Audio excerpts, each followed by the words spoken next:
bata, tang-ina.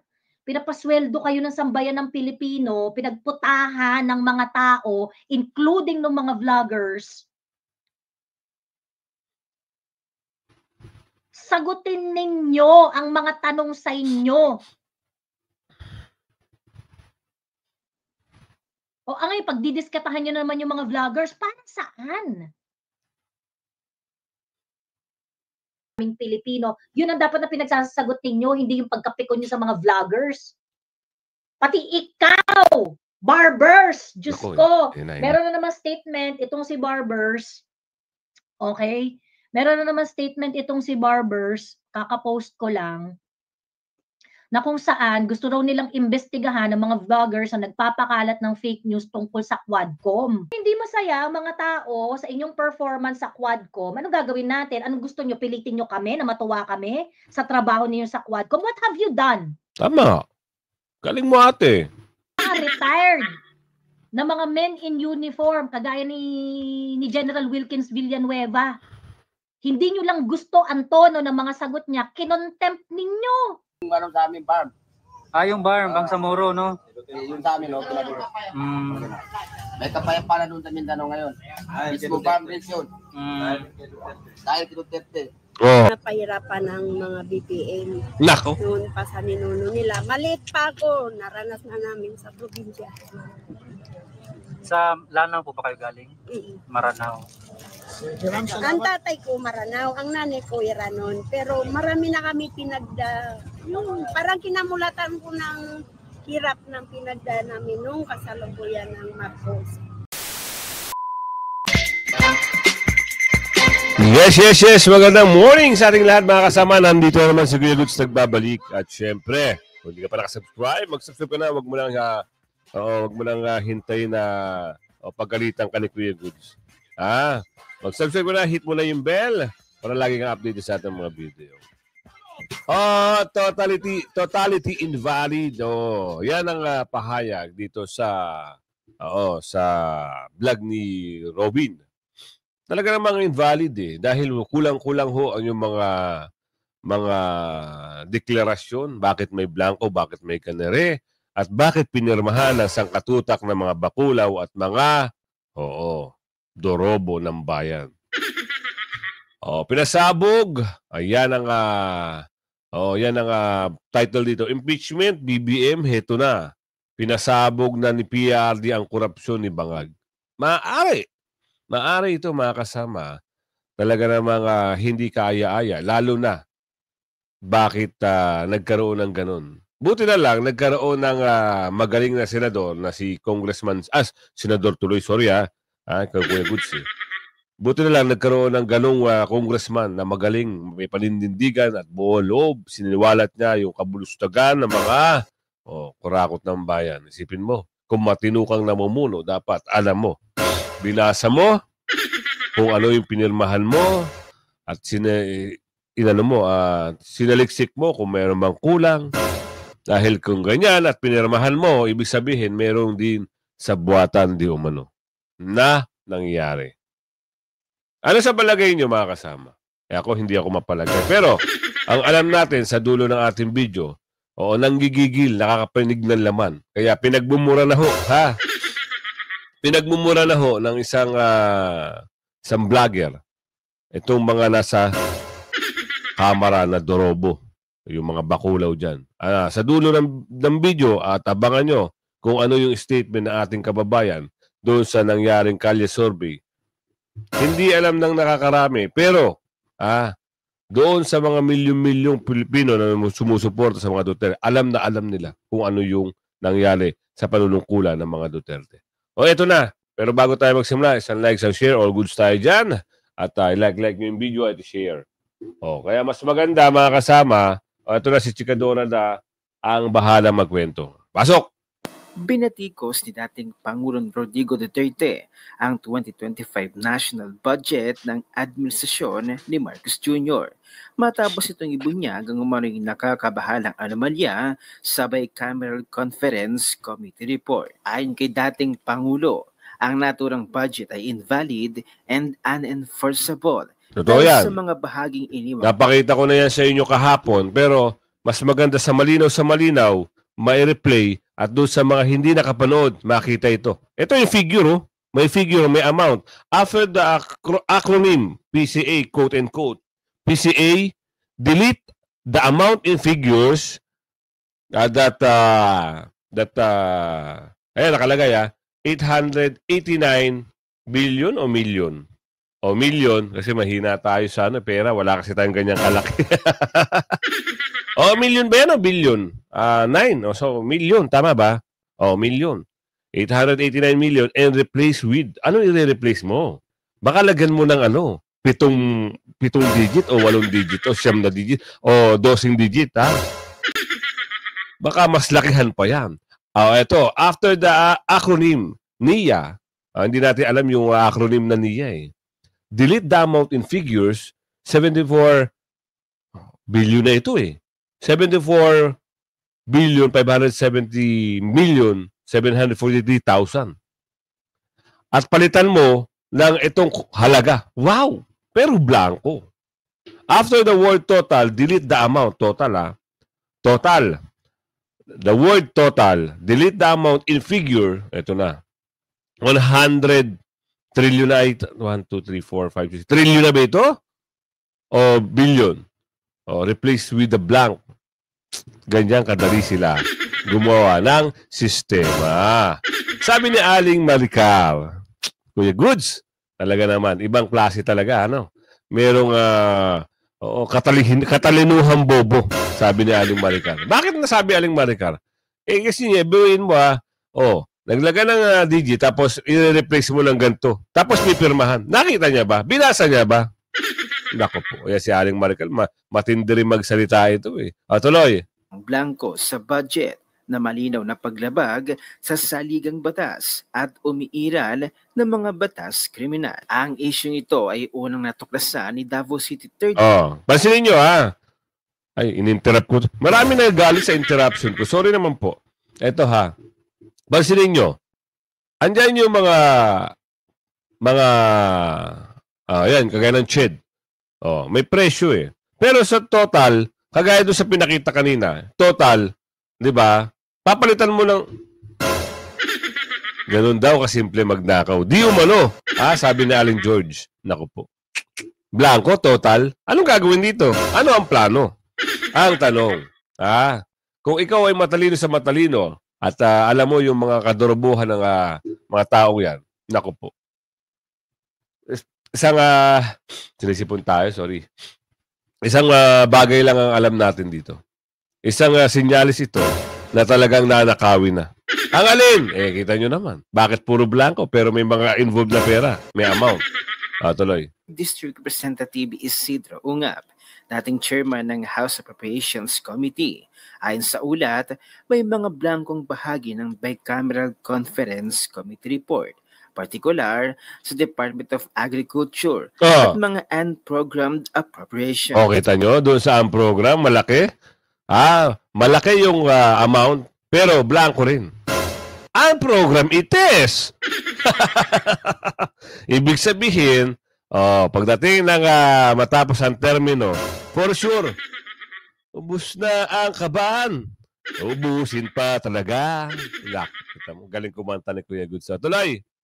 Tinukoy ni dating Pangulong Duterte ang mga blankong alokasyon bilang katumbas ng pagbibigay ng blankong tseke sa gobyerno, isang hakbang na labag sa batas. Hinimok ng dating Pangulong Duterte ang Kongreso na itama ang mga pagkakamali sa 2025 budget at ipanumbalik ito para sa mga masusing pagsusuri. Sa kanyang talumpati, binigyan diin niya ang kahalagahan ng pananagutan sa kaban ng bayan. Tama. Pero heto lang, sa BICAM report na napirmahan ng mga kongresista at senador ay may blanco. Kaya big problem kasi ang BICAM report is the basis of the ratification na ginawa ng House at Senate after the BICAM report. And after the ratification, ang bill ay enrolled na siyang naging basis ng presidente para pirmahan at maging GAA, the approved national budget. Ano ang problema? Number 1, bakit pumirma ang mga members ng BICAM sa Yun. isang BICAM report. Bakit pumirma? Di ba binigyan naman ho kayo ng kopya? Ano explanation nyo dito? Pwede ho ba magsalita kayo? Sabi ni Aling Maria. Pwede ho ba sabihin nyo kung sino-sino yung nagsipirma? At ipaliwanag nyo sa taong bayan, bakit yung pinirmahan? Ganto yung tawag dito, format o ganto yung kinalabasan ng isang pondo ho ito ng bayan. Hindi ho ito laro-laro lang na pwede mo pagkatapos sa basahin tatapon mo. Hindi ho Ito ay sinuri nila di umano. Sinuri nila, pinag-aralan nila yung budget na yan sa BICAM. Ngayon, sino nandyan? Andyan yung mga lower at higher. Diba? Congress at mga senador. Sino-sino nagsipirma dito? Kilala nyo naman. Diba? May Aling Maputi. Oo, yung dating malaki. Yung ayaw daw sa impeachment. Kasi daw yung gantigan na rin. Marami ho. Maraming nagsipirma. Pero, bakit pinirmahan nyo pa rin? Alam nyo na ito yung naging layout ng may mga blank. Sabi ni Aling Dolores, Kuya Goods, hindi natin alam. Ano ang plano? Sabi naman ni Aling Nene, sabuatan yan, sabuat. Naku, grabe. Aling Nene, talaga naman. Magaling din ito mag-isip Grabe, di ba? Kung iisipin nyo mga kasama, ito ay napakasimpleng, pandodorobo, panguumit, sabi ni Aling Jessica dyan. Pangklase. Pera-pera na ba talaga? Kaya sabi ko sa inyo mga kasama, ito lang kung gusto nyo ng tunay na pagbabago, PDP line. Sama mo yung dalawang doktor, Attorney Doc Willie Ong, Doc Richard Mata. At yung party list, PPP party list, Epano party list, Duterte party list, Sagip party list, at yung kay Belgica. O, dinagdagan na natin kasi siya ni Tatay Digong, kalyado. So, di ba? Simplihan lang natin. Malapit na ho. Tumatakbo na ho yung pa-February. So magsimula na. February kasi, start na February, local campaign. So March, national. So simplihan lang natin huwag natin pababayaan yung kalyado ni Tatay Digong. At alam mo naman natin talaga na ang tatay asar yan sa mga dorobo at magnanakaw. Kaya, kita nyo yung congressman ng Davao? Isipin nyo, sinuwalat niya. Kasi wala sa bukabularyo na mandorobo rin. Diba? Kaya galit din sila sa mga dorobo. Hindi sila kasi gumagawa. Kasi maganda ng Davao. Ang unlad-unlad ng Davao. Ang tahimik ng Davao. Isipin nyo, maglakad kayo doon. Hating gabi. Diyos mio, wala ka makikita. Walang magtatangka sa'yo na mang-snatch, mang-hold up o ano pa man. Dahil takot sila. Kanino? Tatay. Sa mga pulis. Ang mga pulis takot din kay tatay. Diba? Respeto ba? Kasi maganda yung ginagawa ng namumuno tapos gagalog. Respeto na lang. Dito kasi sa lugar kung saan andyan yung dapat Davao ng nga lang talaga ang main city. Wag na yung dyan yung sa naku, wag na yan. Diba? Para mas maganda. Lipat tayo. Lipat kayo sa Davao. Ako nasa ibang planeta kasi ako. Ito, tuloy natin. Report na may blanco. Paano sila makakasiguro that they agreed with the figures that were later on added? After ba napirmahan ng BICAM report, sino ang naglagay ng amounts sa mga blank items? Number 2, paano na-ratify ang BICAM report kung may blanco? Number 3, ang basis ng GAA ay ang BICAM report that was ratified by both houses at naging enrolled bill na. That became the basis ng GAA. So kung blanco ang BICAM report, paano nagkaroon ng amount sa GAA? At diba? Number 4, sino ang nagdagdag ng amount sa mga blanco? Number 5, at which point or part of the process dinagdag ang mga amounts sa mga blanco na items? After BICAM report? After ratification ng House and Senate? During enrollment of the bill? Sino ang may gawa at kailan ginawa? So, kaya pala wala pang printed GAA 2025. Dahil ba, may mga mekos-mekos pang nangyayari? Maaari yan, Robin. Kaya galit na ito si ate. Isang magaling na vloggers. Binira niya itong mga nagsipirma, itong mga kasabwat di umano. Kaya, eto na si ate. Siya na magpahayag. Ate, pasok mo.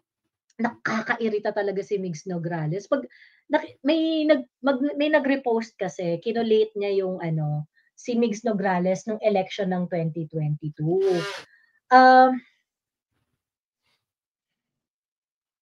Nakakairita kasi yung mga personalidad na gagawin ng lahat yung mantatraidor ng harap-harapan.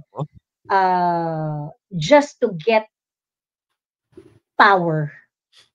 Yun yung si Migs Nograles eh. Yun si Attorney Migs Nograles. Ayan. Grabe siya grabe siyang pumlastic. I mean, napakagaling at napakahusay na VP. Pagkaganon-ganon. Pagkatapos later on. 'Di ba? Nung nakuha niya na yung gusto niya, hindi naman niya papanindigan yung mga pagsuporta niya sa mga Duterte. I'm pretty sure kaya ka nanalo Migs Nograles as part ng PBA party list. Dahil in-endorse ni Inday ng mga Duterte yung PBA party, tinulungan kang manalo. And the least that you can do is i-maintain mo yung prinsipyo mo. Kasi ganito yan, Migs. Hindi ka hihingi ng tulong sa mga tao na hindi ka naniniwala kung ano yung pinaglalaban nila sa buhay. Tama. Pag ikaw, humingi ka ng tulong sa mga tao kasi gusto mo lang manalo, ibig sabihin, Migs Nograles, okay? Wala kang prinsipyo. At yung mga kagaya mong walang prinsipyo, walang pinaglalaban, kundi ang makapwesto lang sa gobyerno, dapat hindi ka talaga nagkakaroon ng pwesto sa gobyerno. It is not as if napakahusay ng public service mo. Mga project mo, pang-barangay. Nako. I don't think you have done anything that is so substantial for the athletes and for for the athletic community. Panay ka pa cute. Pagkatapos magsasalita ka lang, pagka kunwari, yung kagaya yung mga vloggers gusto niyo imbestigahan yung mga ganong etsyos, 'di ba? Doon mo pagagamitin yung power mo. Di ba ikaw, Migs? Tinakot-takot mo akong dedemanda mo ako? Lah. Dahil nung kinongratulate ko kayo ni Chino, na deserve nyo ang isa't isa. Imbis na sinasagot ninyo yung mga legitimate issue pertaining to public office, kagaya ng resibo ng mga opisina ninyo, kagaya ng pananahimik mo sa mga budget insertion, Nako yan ang sinasabi ko sa inyo. Pag-join mo sa mga walang kakwenta-kwenta. Ayan ang sinasabi ko, di ba? Yung budget na yan. Buti na lang, nandito si ate. Si ate Joey. Joey! Tuloy natin ate Joey. Committee hearing, paggamit ng mga resources ng bayan, sa mga walang kapararakang bagay, pamimigay ng walang hanggang ayuda, imbis na paggawa ng mga pulisiya na mas makakatulong sa mas maraming Pilipino. Yun ang dapat na pinagsasagot ninyo, hindi yung pagkapikon nyo sa mga vloggers. Pati ikaw, Barbers, Diyos ko, meron na naman statement itong si Barbers, okay? Meron na naman statement itong si Barbers, kakapost ko lang, na kung saan gusto raw nilang imbestigahan ng mga vloggers na nagpapakalat ng fake news tungkol sa Quadcom. Nako. Imbis na imbestigahan ninyo, sagutin ninyo kung fake news, ipaliwanag ninyo kung bakit hindi fake. You owe that to the Filipino people. Lalo na ikaw, Barbers. Diyos ko po, para kayong bata, tang ina. Pinapasweldo kayo ng sambayan ng Pilipino, pinagputahan ng mga tao, including ng mga vloggers. Sagutin ninyo ang mga tanong sa inyo. Ngayon, pagdidiskatahan nyo naman yung mga vloggers, para saan?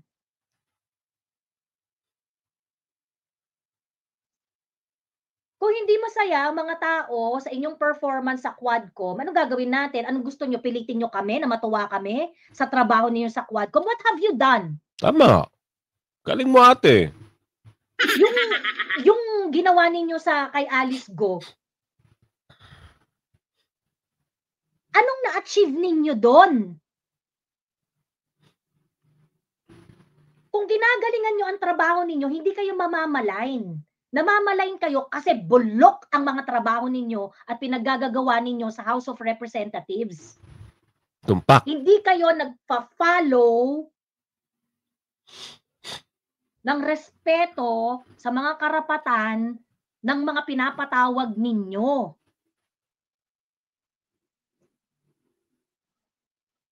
Naggalit si ate. Pati mga retired na mga men in uniform, kagaya ni General Wilkins Villanueva, hindi nyo lang gusto ang tono ng mga sagot niya, kinontempt ninyo.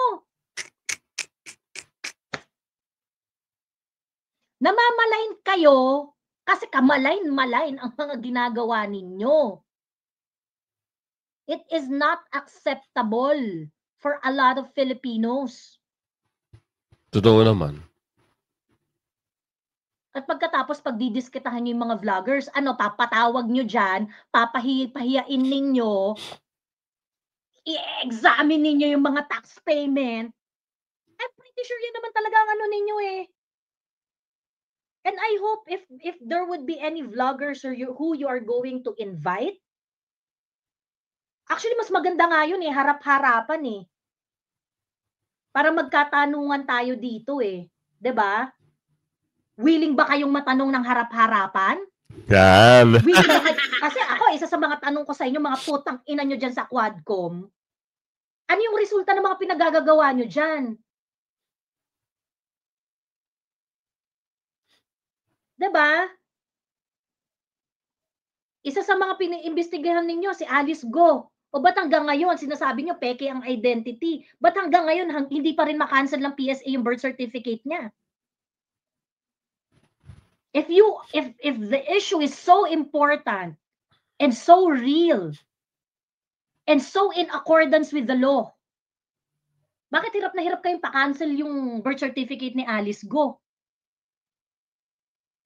If you are really concerned about gambling dyan sa Pogo, ba't hindi kayo concerned sa katerbang online gaming na nangyayari na ikinalululong ng mga Pilipino? Tama.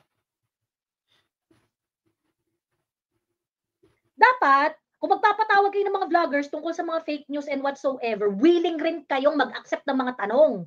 These are private citizens that you are going to call upon dyan sa mga moro-moro ninyong legislative inquiry para pagtripan nyo, para pahiyain ninyo.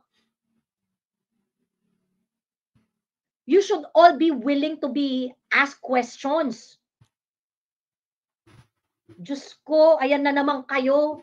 Palibhasa, barbers, marami nang bumitaw sa'yo dyan sa Surigao. Ayaw ka nang suportahan. Dahil sa mga inconsistent mong stand about war on drugs.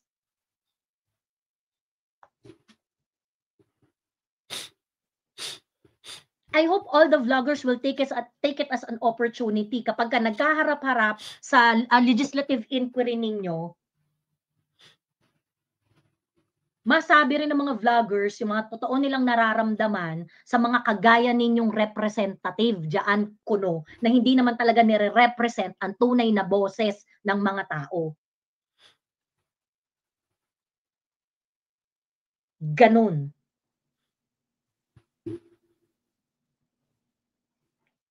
Anyway, ayan. Hi, Mami Laika. Hello, hello. Kita nyo ito yung boses ni ate. Tapang! Oh, di ba? Kahit na, pinagmumura. Pinagmumura. Di ba? Ito naman si ate. Kaya naman siya ganyan. Siyempre, alam niya naman ng ginagawa nitong mga ito, di umano. Oo, mayroong, kagaya nung sa hearing. Napatunayan naman ng kababayan natin yan eh. Di ba? Dahil hindi nila nagusto yung sagot, ni General Wilkins, ayun, pinakontempt. Ginawa nilang bala yung mga party list representative. Hindi sila kasi kagaya sinabi ni ate, masisira ang pangalan. Sira na raw ang pangalan, di umano. Ang hirap niyan. Di ba? Isa lang ang target nila, mga Duterte, marami ho ang mga, kita nyo, marami ang mga nadadamay. Alam nyo kaya nangyari din kay Miss Alice Cujo yun sa kanya?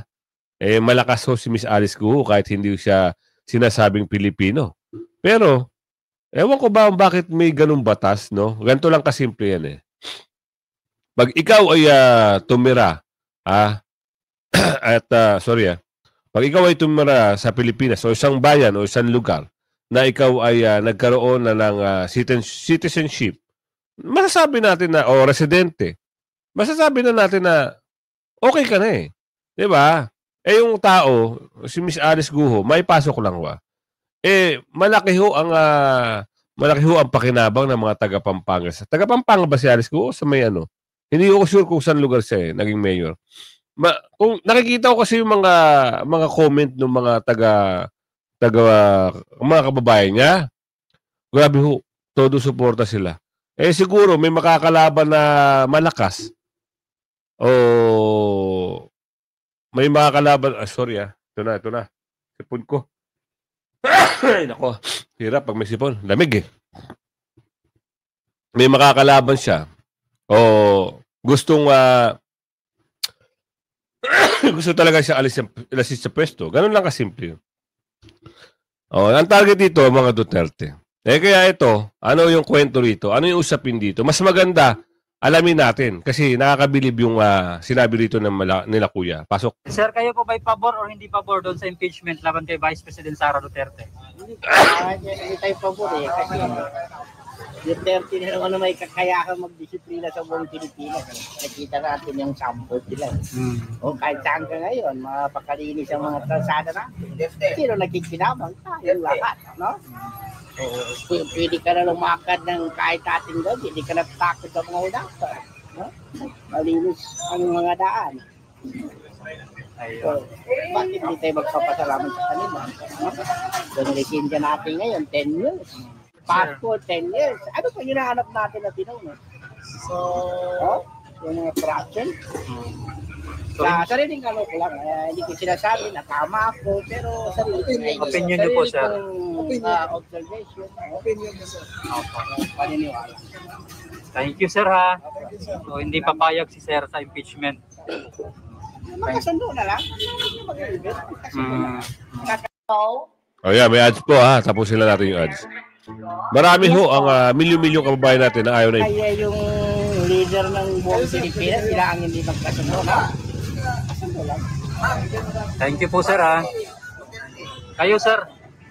Papayag pa ba kayo, sir, na ma-impeach si VP or hindi? Duterte pa rin tayo, no, boss? Duterte si sir. Ikaw, sir. Papayag ka ba, sir, sa impeachment or hindi? Siyempre, hindi. Hindi. Ayan. Duterte pa kami. Duterte din kami. Duterte si sir. Siyempre, kababayan natin eh. Duterte pa rin. Binigyan yung ano sa amin, farm. Yung bar, Bangsamoro, no? Yung sa amin, no? Mm. May kapayapaan na doon sa Mindanao ngayon. Mismo farm rin yun. Dahil kay Duterte. Oo. I'm Ha? proud to be Duterte. Yan! Solid pa, sir. Solid. Solid. Solid doon sa buong farm. Sulit doon lahat. Sa Bangsamoro, no? Salamat. Sige. Thank you, sir, ha. Papayag ba kayo, sir, sa impeachment or ma-impeach si VP or hindi? Ewan ko, hindi ko alam, hindi ko napanood eh. Hindi mo panood. Wala ka masabi. Thank you po. Ayan. Sa pinatanong nila kay Sara tungkol sa mga ano, hindi po ako pabor kasi hindi naman totoo eh. Malinaw naman sa lahat ng mga ano natin na hindi totoo yung mga bintang sa kanya. Si Sara, lahat ng ginagawa niya, yung iba nakarating din sa amin yung mga tulong na para ipaubaya sa mga mahihirap yung galing sa gobyerno na pera. Pero yung mga ano na haka-haka nila, hindi yan totoo. Pero pabor ba kayo, ma'am, o hindi? Sa impeachment? Hindi Sa impeachment kay... Yung pabor, yung tatanggalin siya. Yung hindi, manatili siya. So, Gusto namin mananatili kasi nagsimula siya sa tulong sa amin. O sa kahit kanino, okay naman. okay. Doon ako pabor na hindi siya matanggal. Kasi Hindi kayo pabor na matanggal si VP sa posisyon niya. hindi kami ano na matanggal siya. Oo. Ayaw namin na matanggal siya kung ano man ang kasalukuyan na ano niya sa gobyerno. So isa na lang, ma'am, na tanong, ma'am. kanino ka po mas may tiwala? Kay VP Sara or kay President Marcos? Sa totoo lang, ako, kay Sara ako. Kay Sara ako. Kasi simula sa poll, marami nang napahirapan ng mga BPM. Nako. Noon pa sa ninuno nila. Maliit pa ako, naranas na namin sa probinsya. Sa Lanao po ba kayo galing? Maranao.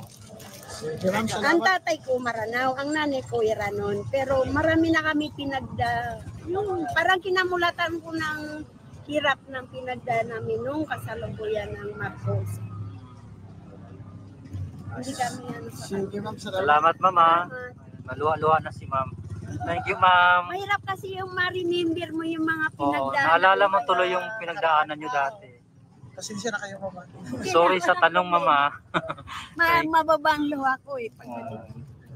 Thank you, Mama. Salamat po. Sir, kalisorbe lang tayo, sir. Tatanong lang namin sa iyo kung kayo po ba'y pabor or hindi pabor doon sa ginagawa nilang impeachment laban kay Vice President Sara Duterte ngayon. Meron po silang mga impeachment, mga 3 na yata, or balita ko parang may pang-4 pa na naghain ng impeachment case laban kay VP Sara. Kayo po ba'y pabor na matanggal si VP or hindi kayo pabor na matanggal si VP? Hindi po. Hindi kayo pabor. Bakit po hindi kayo pabor, sir? Hindi po. Bakit din po kasi tatanggalin siya dahil siya naman po yung presidente at saka siya rin po pinuno.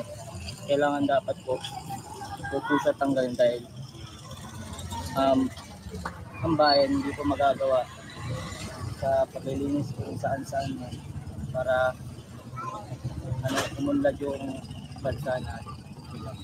Salamat, sir, ha? Thank you po. Pabor kayo na ma-impeach si VP Sara or hindi kayo pabor na ma-impeach? Ma-impeach meaning tatanggalin, alisin sa pwesto. Para sa akin, hindi pabor na matanggal si Sara. Kasi naman bukod sa mabait siya, may siya, may paninindigan talaga sa bansa. Tapos,